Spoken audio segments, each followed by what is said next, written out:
Today, I want to tackle a few topics and I will try to be concise concerning them so it doesn't get too long. But I want to hit on, first of all, the Garden of Eden with the two trees. What that means, is it something that just applied for Adam and Eve, or is it affecting us today? And then I also want to get into the topic of shame, as I believe that shame is what's holding so many of us back in growing in faith and moving forward in our walk with the Lord. And then, thirdly, I'd like to touch on what is true humility, because I think that can be confusing for some Christians. I recently heard someone mention about the Garden of Eden, um, that that was just for Adam and Eve, and it doesn't apply to us today. So I want to talk about that a little bit and what God is really trying to communicate to us when we read the Genesis account. The Lord put Adam and Eve in the Garden of Eden.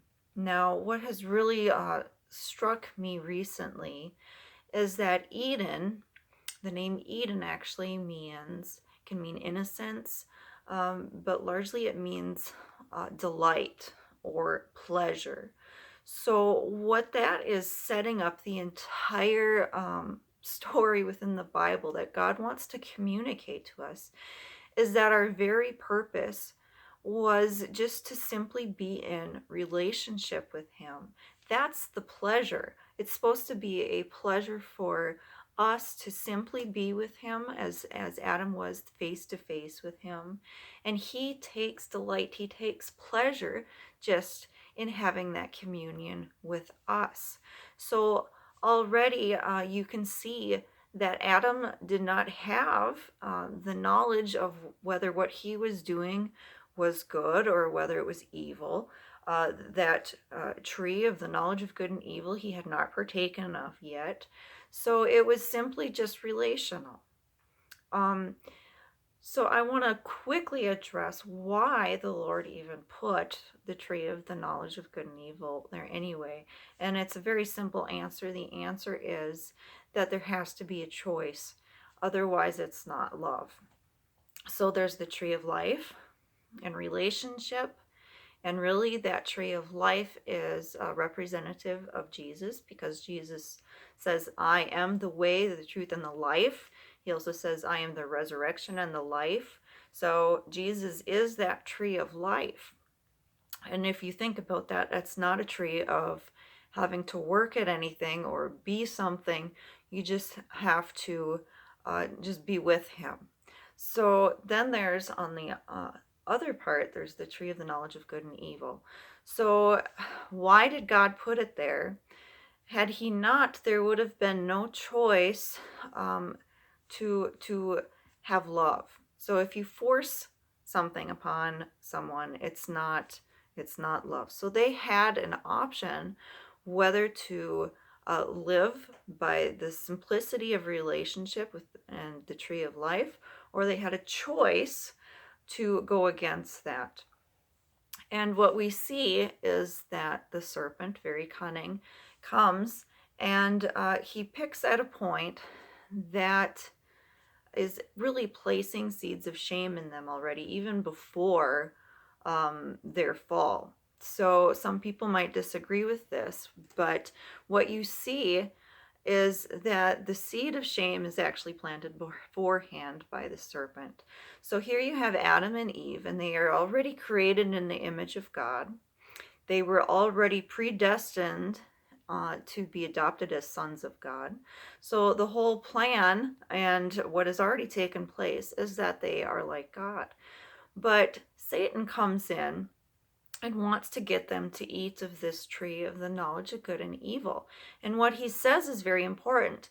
He says, God knows that if you eat of this, you will be like Him. So somehow Satan managed to place in the hearts of Adam and Eve this idea that they were not enough, because they were already created in the image of God. What they should have told him was that, well, we already actually are like God. But no, some seeds of doubt, some seeds of shame, thinking that, oh, I'm not good enough just the way I am, got in their heart. And what they did was they reached for that which they already had, and God wanted to give them as a free gift. So they reached with their own hand for something that God wanted to give them as a gift. Let me just say that once again.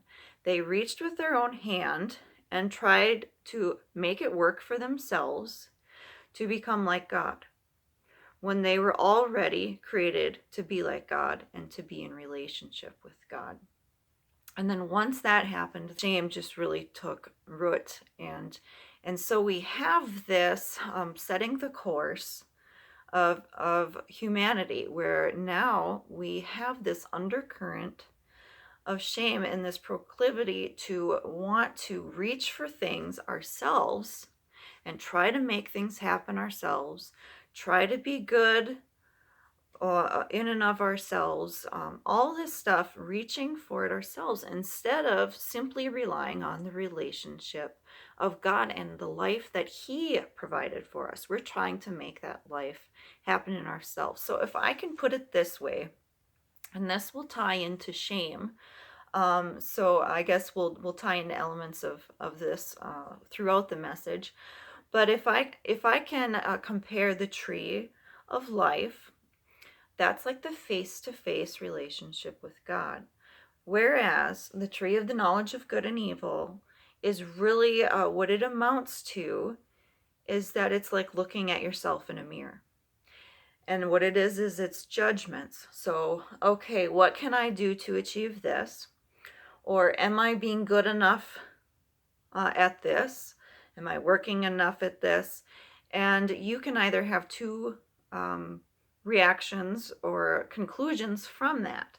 So you can either fall into pride, like, yes, look, I'm doing so wonderful at this. I'm so much better than that person who's not doing it. Or you can have the insecure response where you never feel good enough. I'd like to say that both of them have the root of shame. So you could also look at it as pride really has two sides to it. One side of that coin is that you're doing really well, so you think really highly of yourself compared to others. The other side of that is if you're not doing well, then you think very lowly of yourself. But both of it is looking at yourself instead of the Lord. So that's really what pride is. It's looking at yourself instead of the Lord. So I've known for a long time that if I meet someone, or even within myself, I've witnessed this, if they're really insecure in an area, that is not actually humility, because what they're doing is placing value upon their own performance. And all that would have to happen is that they could start gaining ground in that area, having success in that area, and that coin will so easily be flipped from severe insecurity to pride, because now they've achieved it on their own. So both of them are taken from the root of shame, or two sides of pride. So moving on from that, we have faced this throughout even Christianity. You know, the slogan of today is it's not a religion, it's a relationship. So I think pretty much everyone has heard it's like the slogan of the century or something. So at least the message is out there, and the church is moving along and with the nudges of God to get on the right focus and understand His grace and the desires of His heart to really return us to that place of Eden where we know it's just a pleasure for us to be in communion with one another, instead of a list of all these requirements that we are supposed to fill. But I wanna lead us from the garden, you see in the Old Testament, uh, in the wilderness, when Moses led the people out of Egypt, you see that they were grumbling and complaining.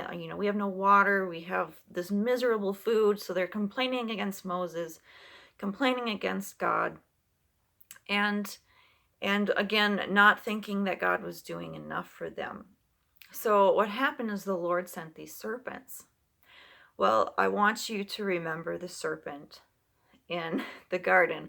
That was the cause of all this deception, because this is really both a, um, a looking back to what took place at the original curse, and also a foreshadowing of what's going to happen with Christ to redeem us from this curse.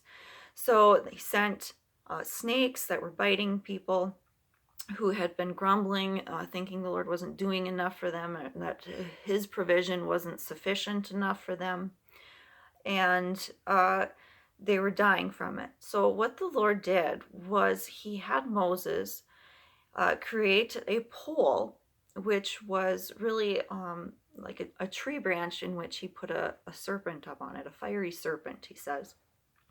So in Numbers 21:9, Moses made this bronze snake and put it up on the pole. And so anyone who was bitten by this snake would simply look upon it, and they would live, they would be healed. So here you have this pole, the tree, reminder back of the tree in the garden, and the snake who came to them and led them to that tree and brought this curse on. So it's a reminder of the past, but it's also telling us, okay, look to the future, because I'm bringing you back into a rest where I want to take away this curse, and you simply have to look to me. So once again, it's not about trying to make something happen yourself, like the tree of the knowledge of good and evil. It's not about, as they fell into this grumbling and complaining, that God wasn't sufficient enough for them, because that's what was the issue in the garden. They didn't think they were good enough. They didn't think that what God gave them was good enough. So all of that was a reminder, and they simply had to look, and they would live. So in Isaiah 45:22, we see this too. God says, look unto me and be saved, all the ends of the earth. So it's simply a looking upon him. So we're supposed to behold the Lord. So what we see moving forward then is that Jesus comes, and as he foretold his disciples, that he's going to be lifted up. And we see in John 3:14 that just as Moses lifted up the snake in the wilderness, the Son of Man must be lifted up. So cursed is any man who hangs on the tree. So this tree, again, the cross made from wood, from a tree, is a visualization both of back in that garden scene where they brought the curse by going to the tree of the knowledge of good and evil, not thinking they were enough, not thinking God's provision was enough. And here he is, he becomes a curse. So what's crazy is that Jesus himself becomes in a sense, that snake. So he becomes sin, it says. So Galatians 3:13, he says he became the curse for us.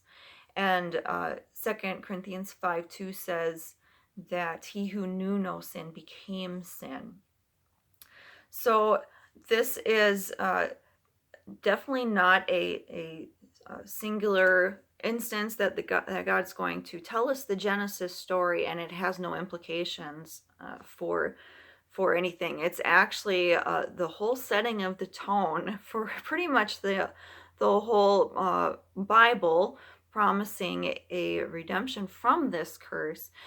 But even then, now I see, and I've fallen into it, that throughout our Christian walk, even with what Christ has done to us, or for us, excuse me, even what we know as Christians, we fall into this same deception And it's really what Paul calls it's the Galatians deception, we refer to it today, that there's still an element of trying to work for what God has done for us. And it's this exact same thing that took place in the Garden of Eden. So again, instead of thinking that what God provided for them and who they are and what was supplied wasn't enough, somehow they weren't good enough and they had to do it themselves. So we can see this, before uh, Jesus died on the cross. We see the Pharisees uh, burdening people with the law. Now, the law is a tutor to lead us to Christ, uh, I realize. So we are in a world now that operates with the knowledge of good and evil. But all of that is supposed to tell us really our inadequacy and that we need to return to the simplicity of just going to that source of life, going to that source of provision instead of trying to create it on our own. So Jesus comes after the Pharisees and says, you heap these heavy burdens on people and they aren't able to carry these burdens and you're not lifting a finger to help them. And then you see it's actually the Pharisees, as Jesus put it, it's the Pharisees that lift up the Son of Man. They hand him over to be crucified. So what does this mean for now? What we can do now is, as much as we can quote the slogan about it's not a religion, it's a relationship, we can fall into many traps of whether it's methodology or striving for the gifts of the Spirit or striving for the fruits of the Spirit. Whenever we find ourselves looking to other people to compare ourselves to where they're at and where we're at, what are they operating in? What are we operating in? What are they doing for the Lord compared to what we're doing for the Lord? All of that is a sign that you haven't quite gotten the gospel yet. You're still going to that mirror, which is the tree of the knowledge of good and evil. And what that also tells you is that there's an amount of shame in you. So I think personally that the number one thing holding Christians back from the fullness of the stature of Christ, from fully being able to live out, walking in the Spirit, fully being able to step into everything that God wants for them, is shame. Now, I used to say that when we are believing for something, most people don't think it's a matter of whether God can do it or not. I think everyone across the board will say, who's a believer anyway, that God is capable. Nothing is impossible for God. He created the whole universe. He can do anything. So that's not usually the question that hinders people. The question is whether he'll do it for me. And what that is shame. What I want to say right now is that God will do it. When the leper asks if you are willing, and Jesus says, I am willing. And that's the answer to us. It's not even that he's willing, it's that he's already made the way. He is the way, and now he's within you. So there's no separating you two. Throughout the years, my first initial years as a Christian, I struggled with guilt over what I had done. So now I came into looking into what I did before, and I'd have all these questions of why did I do that? If only I hadn't done that. If only this or what was I thinking? And oh Lord, I'm sorry, and I'm sorry, and I'm sorry. And it's like, how many times can you say sorry for the same sins that you committed in the past? Well, that was a guilt that I had to give over to the Lord, and something that set me free was, and this ties into what true humility is. But I heard a message by Joyce Meyer, and she said that she was doing the same thing, and that she kept of asking the Lord for forgiveness for the same thing over and over, and really beating herself up about what she had done. And the Lord spoke to her and said, "Was my sacrifice not good enough for you?" I'm going to say that wasn't a verbatim quote, but it was many years ago I heard it. So that struck me as so powerful, that the Lord meant for his sacrifice to be sufficient. And really, if I can say, it's an insult to his sacrifice if we keep beating ourselves up for something we've done before. It's forgiven. So the sacrifice of Christ is sufficient. So what I'd say is I dealt with guilt pretty early on in my walk. But what was an undercurrent throughout my walk up till, I'd say, fairly even recently, so this is many, many years, was still shame. And a lot of times it was hidden. Oftentimes, like I said, it can be hidden if you think you're doing well at something. But if anything else went wrong, or I wasn't moving forward as fast as I thought, the shame would kind of rear its ugly head, and I'd be able to see it for what it was. So the Lord was trying to deal with my heart through all of this. But I'd say what truly had me come face to face with the answer and helped me let go of this was, at one point, Kelly and I began really diving into and hearing powerful messages about our unity in Christ. So there's no separating us with Christ as new believers. We are truly a new creation. We are not the same person we were before. We are like a whole new being. We're not just basic human beings anymore. We have the divine living within us, Christ in us, the hope of glory. So when we were meditating on that, at one point, as I knew I was struggling with shame, Kelly spoke to me and he said, "How can you say you hate yourself and not think it's hating the Lord?" And he had said this to me before in different forms, like, you can't truly love the Lord and not love yourself. And I didn't quite understand it until he said it in this way, where it's really like, how can you be ashamed of yourself and not equate that with being ashamed of Christ? Because you two are not separate anymore. You're a whole new creation where you're one with him.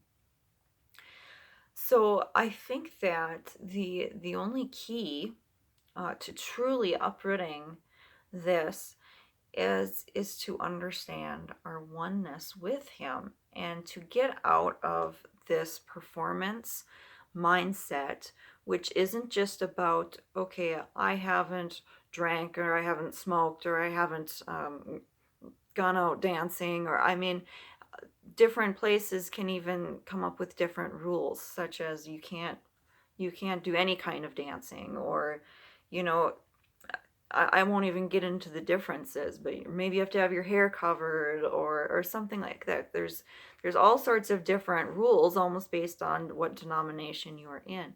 So as opposed to setting our eyes on whether we're following all of these different requirements to supposedly determine what our relational standing is with the Lord, instead, you need to just focus on his provision, on him. Don't look in the mirror, but look to him.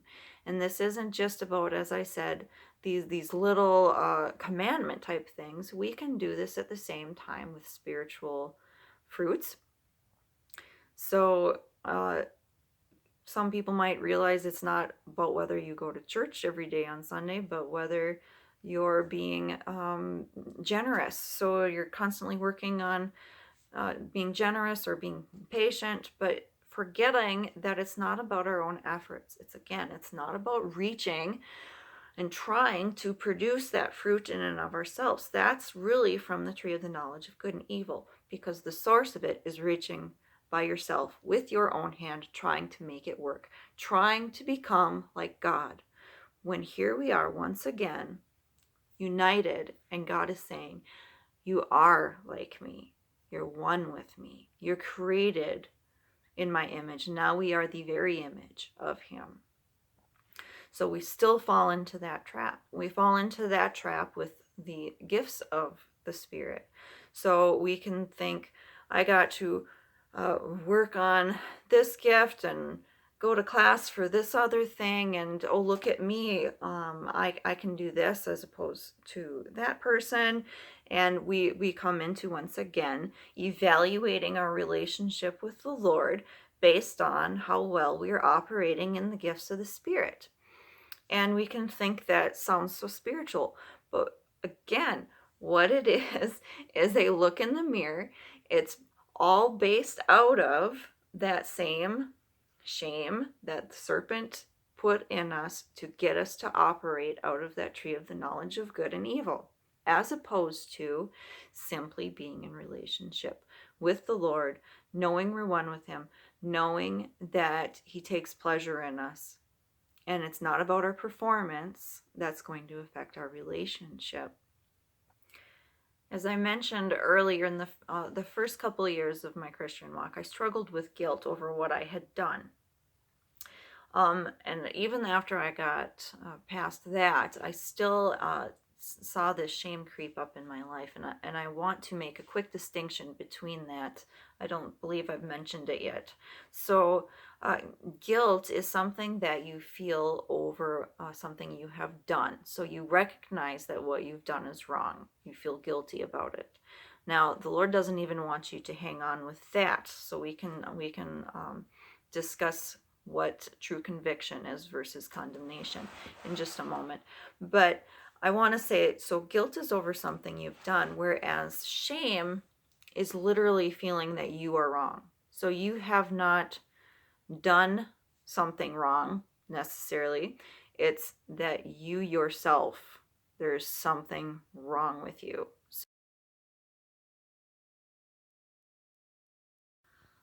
I want to touch briefly on, I'd say, the different side of some teaching that goes on in the church today, and I believe it still has the undercurrent of shame. So I know that it's been termed hyper grace at times by people, and what I've seen, it's often with people that come from more extreme abusive situations. They come to the Lord, and they see this goodness and this unconditional love of the Lord, but they are still not over the hurts of their past. They still hold the shame in them. And so they view the Lord as someone who will never correct, because they can't understand a father who wants this simple relationship, and who wants the pleasure of intimacy with you without it being about performance. They see that, but they cannot um, combine the fact that the Lord is fathering you in a healthy way into maturity, into the fullness of who he is. So there's a sanctification process in that he teaches us. Our heart is malleable towards him. So what I see with people with this root of shame, who are, I'd say, on the other side of the road, where it's definitely not what we term religion, but it's the woo, God's just happy with you at all times. God is never going to discipline you, because the reason they have a hard time grappling with that is that the discipline they've received as examples in their own life is so harsh that they can't equate love, a discipline, with still being loving. So very quickly, I do want to address that the Lord does discipline. He said the word says he disciplines those he loves. And in fact, if you do not receive discipline, it's like being illegitimate, because he disciplines his sons. So when I talk about guilt, it's not that the Lord will never show you a sin that may be in your life or something that he wants you to grow from. So just to explain, I explained guilt versus shame, but I want to quickly also explain conviction versus condemnation. So with godly conviction, the Lord will come to you. He'll come to you as the loving Father. And what that really is saying, my son, you are above what you are behaving in right now. Your identity is above your behavior. And conviction is always going to raise a person up into who they already are. So it's never about condemnation, for instance, that the enemy will come and try to shame a person. Look at what you've done. What is wrong with you? There must be something so wrong with you that you've done this, and it will actually oppress a person down, and their behavior often gets worse. How does that happen? Because that hides the face of the Lord. That's not the true face of the Lord. So his face becomes clouded. That relationship becomes clouded in our own minds, because the Lord doesn't change. He's always there for us. But in our own minds, we can't go to him. We go to that same tree of the knowledge of good and evil. We can't measure up to it, and the behavior keeps going down and down and down. The Lord has no condemnation for us. It does say he will convict us. Okay? His discipline is a loving discipline of a loving Father. All of this is very relevant to our Christian walk today. When we think about true humility, it's not just the opposite of pride. Again, think about the pride and insecurity. It's really all the same thing. True humility, you can see even with Moses, when the Lord approached him and wants him to become the deliverer of Israel from Egypt, he's making all these excuses about why he can't. Oh, I won't speak good enough. And the Lord's like, I created your mouth. I can speak through you. Trust me, and he's got one excuse after another. That was not true humility. So Moses, knowing his inadequacies, was not true humility. In fact, the Lord got very frustrated with him because Moses, once again, was looking at himself as opposed to looking at God. We are not supposed to do things in and of our own strength. We don't have it. Even if we could muster up and seem to do what's good, that becomes pharisaical. So they thought they were all perfect in the law, but they totally missed the heart of God. So it's all based on the wrong tree. So what we want to do in our walk with the Lord, how we're going to truly reach the fullness of who we are, is not getting caught up in this trap of this tree of the knowledge of good and evil. We have a great friend. Her name is Amelia Mattia, and she has an amazing teaching on this. And one of the quotes that's my favorite of hers is, if the Lord told us never to eat of the tree of the knowledge of good and evil, then why do we base any part of our salvation upon it? I love that. And so many of us would never think that we're doing it, but I'm telling you, the church is stuck in it. The church is stuck in this wrong tree, when we need to focus on Jesus and the simplicity of the gospel, Christ and him crucified. That's all Paul really cared to know. He knew so many different spiritual things, but he says he resolves to know nothing but Christ and him crucified. Years back, when I was really seeking the Lord's holiness, really coming at it, I'd say, from the wrong viewpoint. However, the Lord started speaking to me, because what I ended up finding was that I wasn't doing as well as I thought at this holiness thing, and just completely misunderstood it. And I was starting to beat myself up once again. So again, you can go from high to, oh, I'm doing so great, and this whole Christian thing is pretty easy, and look at me, to okay, now I'm in this spot where I've screwed up here, and beat yourself up. And so the Lord spoke to me about my mindset, and He said the way you look at it is not going to achieve holiness. It's going to just make a church full of holes. So we have this idea of taking up our own cross. And I don't want to get into it. That could be a whole nother message, I suppose. But uh, if we are sitting here beating ourselves up for what we've done, it's like we're continually nailing ourselves with the nails that Christ Himself took for us. And the Lord told me that doesn't make a holy church. It makes a church full of holes.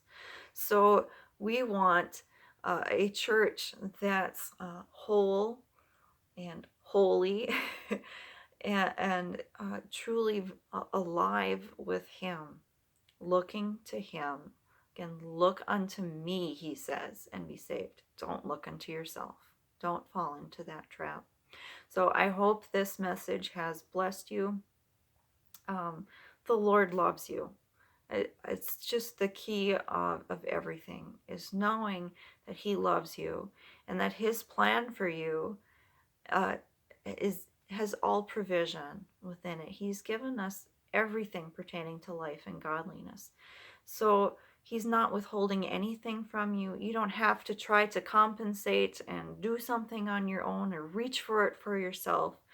Uh, he's already made you into a new creation, and He's going to father you into who you are supposed to be in the fullness of Him. You just need to listen to Him and not look to yourself.